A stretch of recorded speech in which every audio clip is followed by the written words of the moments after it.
You don't. The only people in the United States right now with RFID tags in their driver's licenses are people in the states that I mentioned who specifically requested them and paid an extra $40. No one else in the country has them. Yeah, the question is, for medical reasons, some people can't get a driver's license. Isn't the same for state ID? The answer is yes, but again, you have to apply for it and request it. And you could get a state ID issued to cross the border in the states. Well, there's no microchips in driver's licenses or state ID cards now, unless you ask for it. Yes, they would then. The answer to your question, not yet, but it's coming. If they make mandatory driver's licenses, it'll be mandatory ID cards, mandatory Indian reservation cards. That's one of the ones that I hear all the time. They usually go after quote-unquote captive populations first. So they usually go after government employees, members of the military, incarcerated people, school children, and then they sort of work their way out into the larger population. And I think it's really been a stroke of genius on their part to make it voluntary, because now you've got 100,000 people walking around with immensely dangerous technology in their wallets that they have no clue about. The government doesn't tell you how dangerous it is. They issue you a little protective sleeve, and then they tell you keep it in the sleeve at all times, but they don't tell you why. So these people are walking around with these things, but we can't go to the border now and protest. You're issuing these bad cards because they'll turn around and go, well, it's voluntary, they asked for it. What's your problem? If you don't want it, don't get one. So it's really a brilliant sort of shift in psychology, unlike Stalin or Pol Pot or Hitler, who comes at you with a gun and makes you do it, or China for that matter. In the United States, they've got the strategy of making it voluntary, and we put the noose around our own necks. How many of you guys, and I don't want to say show of hands or I'll probably scream, how many of you guys have a frequent shopper card that you scan at the grocery store, the CVS pharmacy, or wherever else you go? You voluntarily put a tracking device into your own pocket. That's the way this country does it. It's smarter. It makes a lot more sense. One ham? Yes. This is a great story. The way we wound up with RFID tags in our passports is there's an organization called the ICAO, the International Civil Aviation Organization. And the ICAO is one of these sort of supra-governmental UN bodies where they have representatives from all the countries get together. They sign treaties, and then we have to comply with them. Well, the ICAO got together, and the United States put huge pressure on them to put RFID tags in passports. So the new ICAO passport standards require RFID tags. They did this at the urgent and insistence of Texas Instruments and its big companies because they saw dollars in it. And the government saw the ability to track people. So they pushed it on the ICAO. Now, where this got so funny, so they all agreed, yes, we'll go back home to our home countries and we'll make everybody do RFID. Well, here in the States, they had a huge backlash. They asked for comments. They got over 2,000 comments in from the public. 98% of them opposed RFID in the passports. When the U.S. authorities, though, responded, they said, well, we have to do it because this international treaty makes us do it. So the U.S. made the international treaty do it and then used that as the excuse to sort of put it all on us. And even worse, when they did that, I will say one thing. If you have to leave the country, get yourself an old-fashioned passport book. It'll cost you what? I think they're like $75 now. Apply through the State Department, through your post office, and get an old-fashioned passport, the kind that opens, has little flippy pages, they stamp. Those have RFID, but the read range on it is short. It's like a foot, maybe 3 feet if you use high sophisticated equipment. Not only that, it's encrypted, so Walmart can't read it. Procter & Gamble can't read it. Not only that, they put, in response to these complaints, shielding fabric, that duct tape, aluminum foil kind of thing, into the cover. So when you shut it, it's shielded. So you got 3 protections in that passport that at least prevent the random passerby from scanning you.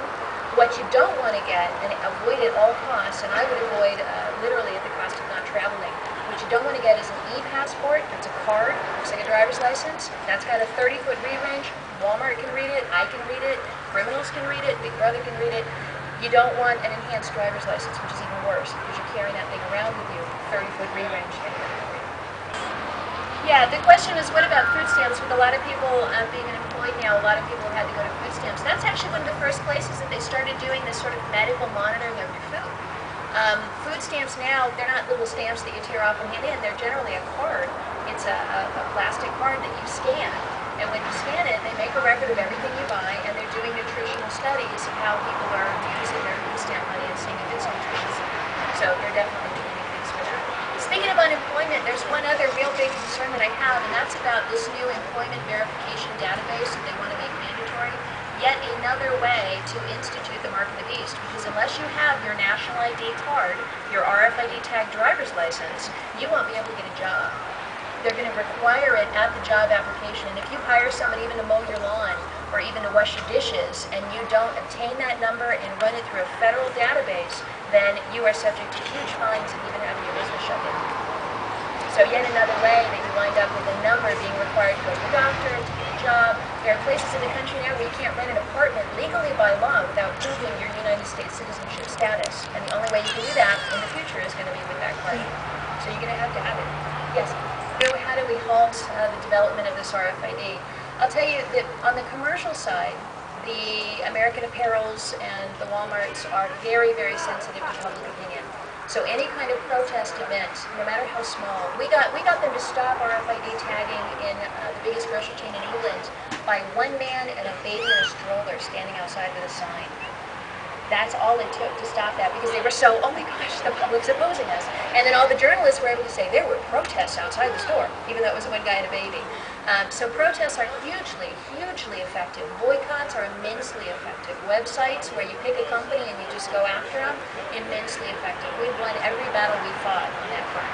So commercially speaking, I can't do it by myself anymore. I've been doing it 10 years. We've done like 5 boycotts and 10 protests, and I'm starting to get tired. So I need help. If you guys want to do it, I will support you. I'll give you my expertise and share with you what I've learned, but we've been really effective so far. As far as the driver's licenses and the government piece, what I truly believe is that we need to be having groups like this getting together in large numbers and strategizing, literally going up to the border and protesting, so the media has to cover this.